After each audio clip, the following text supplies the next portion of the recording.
Well, stop me if you've heard this before. But when will they play the kids? It's Orange and Blue today, presented by Sean Ponda, Cecil Lammy, Andrew Mason. And we've been talking about it, Mace, for a while now. And now that conversation has grown, echoed through the halls of wherever you are, talking Broncos. Like, yeah, Marvin Mims, and there are others. When and what will it take to see these kids some more this year? It's a good question. It's one that came up yesterday. We alluded to it a little bit yesterday because we talked about how you ask a question like that of an NFL head coach. And so specifically, I asked Sean Payton about Marvin Mims Jr., the progress he's made, and the areas he needs to grow. And this is the launching point for the show because I thought the answer was really interesting because he's basically said it wasn't about what Marvin Mims is doing or isn't doing, and he had nothing but praise for Marvin Mims. He said, "quote I don't. It's still a work in progress, but I don't think it's a work in progress specifically towards Marvin, as much as it is for us finding packages and touches for him both in the passing game and also mentioning the end arounds and things like that." So he basically said this isn't a Marvin Mims thing as for why he's not getting the reps. This is something that is actually ultimately within the purview of the coaches, which is really fascinating. Yeah, it's fascinating and it's frustrating, Mace, because we know that the kid can make plays. We know that his speed especially brings something to the field that nobody else really does at the wide receiver position. So what's the holdup with Sean Payton? Like, you want to win, you want to be explosive, use Marvin Mims. Right. Like, what's the deal? If you want him to play more, if you want to get him more opportunities, then call the plays that set that up. I mean, what? Are you afraid of taking away opportunities from Jerry Jeudy and Cortland Sutton? Hey, that's tough. And I know that there are egos involved with it, but at the same time, I mean, if you've got somebody who's playing that well, get that player out there more. Just like we're seeing bit by bit, we're seeing more of Jaleel McLaughlin, right?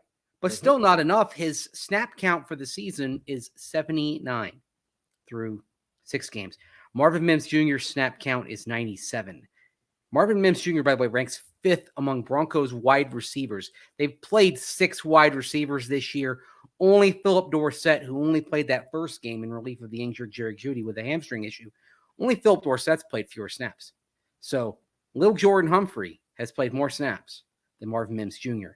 And I imagine some of you watching out there may be asking why. And I think it's a fair question.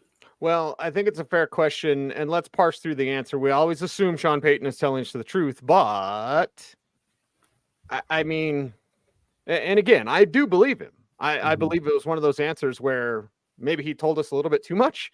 So I do believe him, Mace, but it's like, well, what is he not doing? When I look across the league and I see Zach Evans barely playing or Chris Brooks barely playing Rams, Dolphins running backs, respectively, that to me is a practice issue. Oh, they must not be doing something in practice.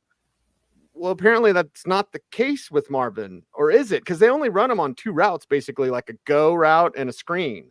He can do more. Yeah. And the only way you can find that out is by putting him out there, right?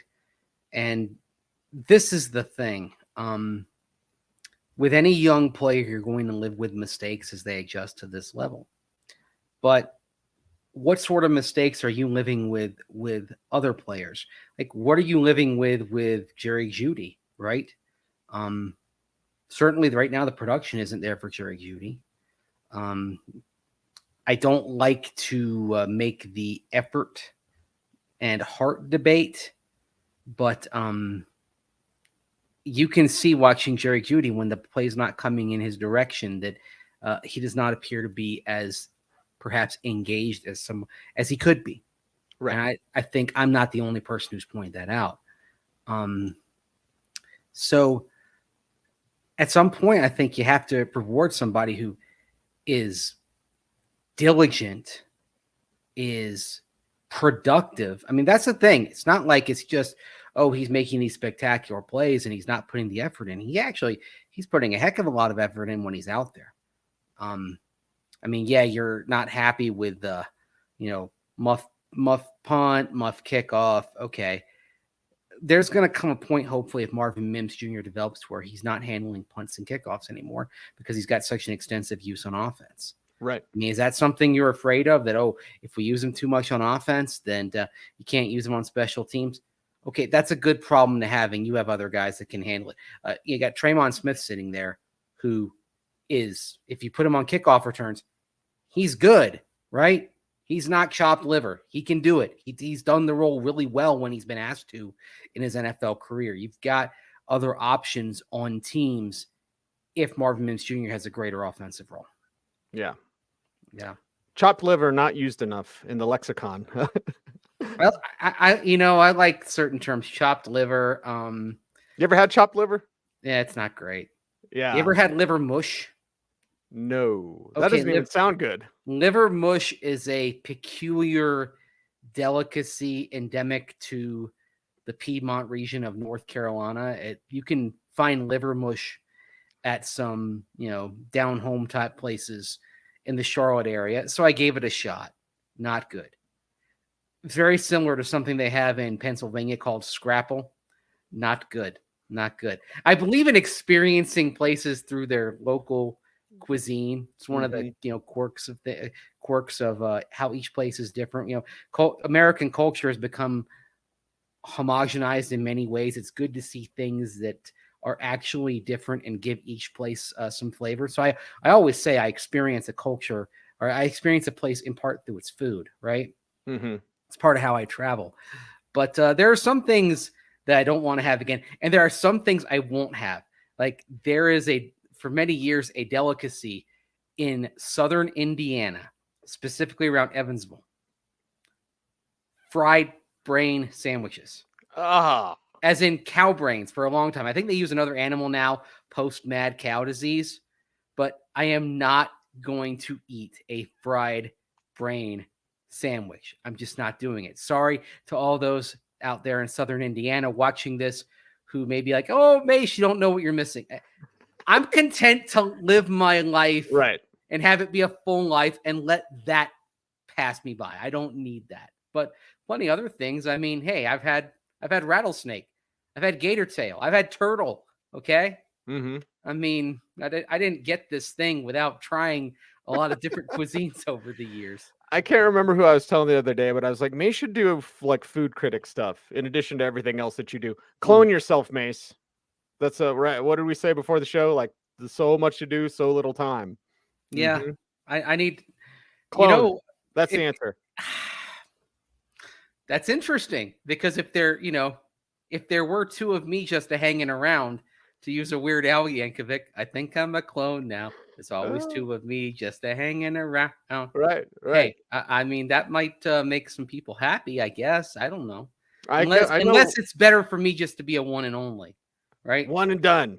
Broke the mold. By the way, we both got some hair going today. I got slicked up a little bit. You got the flow. Mm-hmm. I like this. Yeah. And not even blow dried, just natural. Wow, waviness. Impressive. Mm-hmm. How much longer are you going to let that mane get, by the way? I'm about halfway there. So we're talking we're talking like here. You think you might be there by the Shrine Bowl when we're down in Frisco? Yeah. Okay. Interesting. All right.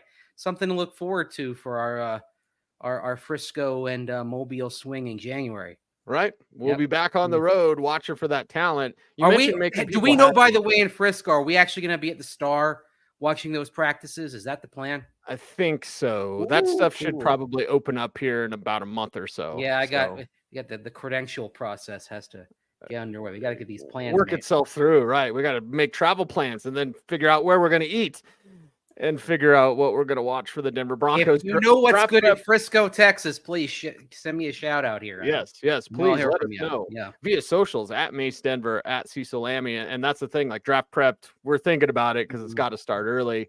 You mentioned making people happy, more Marvin Mims, and imagine if Nick Bonito hadn't gotten more playing time.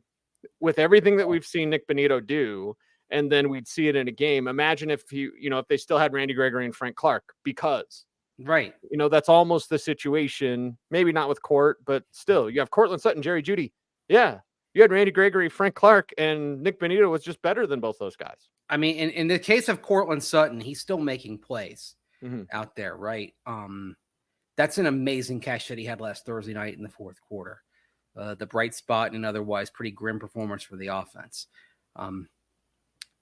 Stuff like that, and that's where, as we continue to have trade deadline discussions, plays like that are what you hope, if you're trying to go into sell mode, you hope those types of plays stick in the minds of teams who are looking for players at a certain position and provide that value, right? So,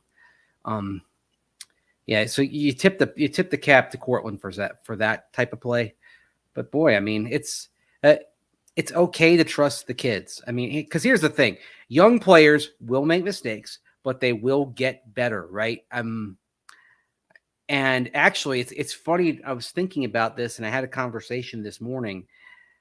Let's say the Broncos are in tank mode. I don't think it would be intentional, right? But let's say the Broncos are in a position where they're saying, okay, the result of this season in wins and losses doesn't matter, and you do go young. Well, the interesting thing is those young players are going to get better, and then all of a sudden, by late November into December, those kids are playing well, and you're stealing some games, right? Right. Maybe you're going to Detroit and pulling off an upset because you've been playing Jaleel McLaughlin, Nick Bonito, Marvin Mims Jr., and they all go off, or you've gotten Elijah Garcia out there more than just the handful of snaps against the Jets, and he has a couple of sacks because he's got some unusually good traits that you can't coach. You can't really coach that kind of length that Elijah Garcia has, honestly. And this is a bold statement. I get some Malik Jackson vibes watching Elijah Garcia. Okay, that's not entirely inaccurate in terms of just body length and hustle. Yes. You get a ton of hustle with Garcia. And here's the other thing, dude. I'll tie it back to the draft. Okay. You have to know about these young players to help you scout the positions that you need. Ding, ding, ding, ding, ding. Garcia works out, and you're like, hey, maybe we can put defensive line a little bit further down the list.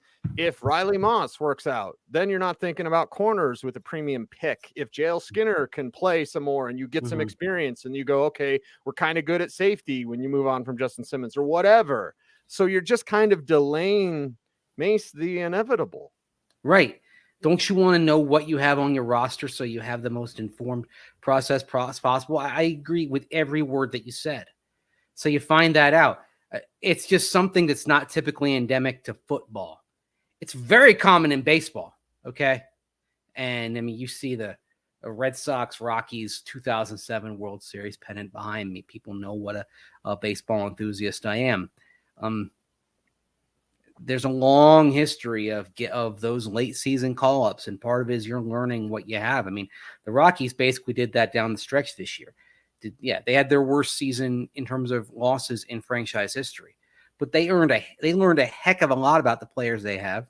Some good, some bad. I mean, they learned that Nolan Jones might be a superstar for them out there in the outfield. They learned Ezekiel Tovar might be the best defensive shortstop that they've ever had if he continues to blossom, right? That's part of what you're doing here. And yeah, you're going to learn some players aren't up to snuff. The Rockies, maybe got, with Brenton Doyle, for example, great glove, but he's got to do more at the plate. And can he get the bat enough to where he's not a void in the lineup?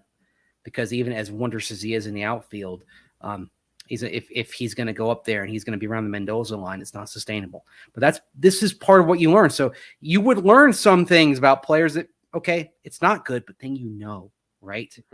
I mean, second half of the season, don't you want to get Riley Moss some snaps so you can start figuring things out about him? We're now at a point where he has been practicing for over a month. So last month, no, we weren't talking about playing Riley Moss, the third round pick, of course, out of the University of Iowa. But as we get in November, I think certainly we are talking about a look at Riley Moss. I mean, actually that's where you start kind of going through the players. I mean, you got K'Wan Williams still on injured reserve. I mean, do you maybe check and see where K'Wan Williams is to see if you can get him back before the trade deadline, just so You can maybe get something back for him so you can get a look at these other players. This is what the Broncos need to be doing at 1-5. And yeah, they could win the next two. They could shock the world, be 3-5 at the break, and that could change the perception of things in the short term. But I'm not really sure it does anything good in the long term. Well, let's talk about Sean Payton and how much of a rebuild he really wants to do, because here's what I don't want, Mace. I don't want next year to be Riley Moss's rookie season. Okay. I know technically it won't be, but I don't want him sitting or just playing special teams. And then, well, we don't really know. We kind of liked him. He's okay. If he goes out there and let's say he's better than even Damari Mathis and like, wow, you have your second corner now. Riley Moss is going to be that guy. And you can get the signs of that. Then you're good, man. Like that's what they need. JL Skinner might take more time, but I'm okay with that as long as I know that he needs more time, not just like, I don't know if he's ready or not. Doesn't seem like he is, but we don't know because we don't see him. JL Skinner can't even get a jersey. Yeah. Think about that. They had games early in the season where they only had 2 safeties active and JL Skinner inactive. Now, are they protecting him? Perhaps, but at some point you got to start pushing the little baby bird out of the nest and start finding out, right? Right. You know, Thomas Nkoum, I feel the same way about Thomas Nkoum. And I love Marcus Haynes on a practice squad. How was Nkoum not active last week? Again, only 2 edge rushers were active, only 2 pure edge rushers. Now, Ronnie Perkins can be down and he can be edge as well. And certainly he was getting some time on the edge. But yeah, like, look, now playing Ronnie Perkins, that was a good idea, right? You brought him in. He's young. He's not a rookie, but he's young. Start finding out. And that's another thing with, Ronnie Perkins. And this is, for the back of the roster in general. And this is what trading can do. If you make some trades and you've got some roster vacancies, start looking at those other practice squads around the league hard, okay? And see if you can't pluck a few guys onto your 53. I remember, here's a good example, because he's become a pretty solid player. I was sitting there late in the 2017 season. The Broncos, of course, they had that 8-game losing streak. They were terrible. And one day I just went through a bunch of practice squads and said, okay, here are some guys I'd like to put on the 53. One of them was Mo Alley Cox, the former basketball player at Virginia Commonwealth University, right, who has become a pretty good player, not really knowing how to play football until they got to the NFL, right? That's the kind of move that would have been perfect for the Broncos. I mean, shoot, they could use a tight end. They could all use a tight end. You just win right now. Greg Dulcich can't stay healthy. It's like, okay. I guess I'll bring up Lucas Krull. Okay, but like, are we going to just bring up Lucas Krull's name every day until he actually gets a jersey? Until he actually plays, and he'll probably never play. But like for me, Thomas Nkoum, you keep him on the 53. Yeah. Okay, I get it. You don't want to lose him or expose him to the practice squad, but you don't want to play him? Like, play him. He could surprise you, and I'd like to see guys take those Nick Bonito, Jonathan Cooper like strides, and they do that with playing time. I mean, here's a question I have for you, Cease. Like, let's go back to JL Skinner for a moment. There isn't a special teams role that JL Skinner can have to at least get him on the field and get him adjusting to the pace of the NFL game. There's not even a role for him there. That's really interesting to me. Yeah, you got to get these guys Get these guys better. Or as Tom Donahoe, former Steelers and Buffalo Bills GM, would say, get him good or get him gone, right? It's the urgency of the churn, because at this time next year, you're talking about another wave of rookies coming in, right? And here's the other thing. When you're building a roster and you're going to potentially have some bad cap situations to overcome, like quarterback, for example, if you move on from Russell Wilson, then if you're going to make things work roster-wise, you're going to need players on those first contracts, cost-controlled players, and to be maximizing that, right? And if you're not getting those dudes on the field early, you're just wasting one of the great gifts that you have in roster building, which is the potential to have quality, cost-controlled players. the nature of it is, the process has more urgency than it used to have because that clock starts ticking and because you need those players in order to put together a roster. So if they're physically able, what's wrong with starting the process right now? Nothing wrong with playing the kids. And Play the again, kids. Sean Payton probably, I mean, you're down this year. Sean Payton's frustrated. Next year, Sean Payton wants to be good. Mm-hmm. Okay. Next year, he will literally be pissed. He's probably still pissed anyway, if they don't make the playoffs. Well, you'll help yourself if you play the Riley Mosses and more Marvin Mimses, McLaughlin's, McLaughlin's, Skinner's, Turner Yells's, or is play it the Turner's kids? Yells's? Turner's Yells. Incombs. Do we include Drew Sanders in this? Yes. Okay. Yeah. And you do have to live with some mistakes there for Drew Sanders. Yeah. The Sanderses. We saw him with Perkins. The Perkinses, yeah. Perkins made mistakes against the Chiefs, but I'm okay with that. Oh, yeah, he did. Young guy, it's like it's fine. Okay, you take that because you know that's going to happen. It's kind of baked in already. Yeah. Find out if they can grow from the mistakes. And if they can't, then you turn the page and go to the next player. But if you see progress from that, look, a reason why Damari Mathis is a starter is because he grew from a really awful game against the Chargers about this time last year on Monday Night Football. I mean, you could say the pass interference penalties probably cost the Broncos that game out in LA. He sure looked a heck of a lot better the next week because he learned, right? I think a mistake that too many make is when there's an initial failure, there's an assumption like, oh, it's always going to be this way. No, it's not. We all grow from our mistakes, right? We can develop. Yeah. I mean, I'm not doing the same thing I was before. We're always growing. We're always evolving. We're always learning. We're always putting more experience in the reservoir from which we're drawing and hopefully continuing to grow from that. So, Yep. Why isn't that true for football players? Of course it's true for football players, but you have to be willing to live with the mistakes in real time. Okay. And when you're 1-5, and realistically, that means you're 1-5 and you've allowed over 33 points a game. You can read my numbers on that, denversports.com. When you've done that, realistically, your chances of being a playoff team are bleak. So there are other things that are in play here, longer term things that have to be the focus for the Denver Broncos. Yep. Moving forward, play the kids, and it's experience that gives you knowledge when put into action is the actual definition of wisdom. Nice. Sean Payton the Wise. Is that from Lord of the Rings? Sean Payton the Wise. We need that, right? Where's the white beard? Well, the other thing I was thinking of, knowledge becomes wisdom. The other thing is, knowledge is power, as I like to say, right? I think we heard that. Didn't we hear that on Schoolhouse Rock when we were kids? The more you know. Couple of Gen Xers here, chopping it up. Oh, yeah. Just wait till Halloween. The more you know. Dun, dun, dun, dun. Oh, yeah.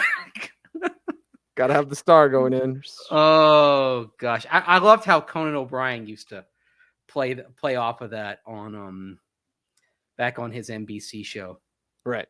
Not the Tonight, the one that replaced Late Night with David Letterman. By the way, I'd be remiss not to mention the greatest segment on any talk show ever, any late night talk show ever.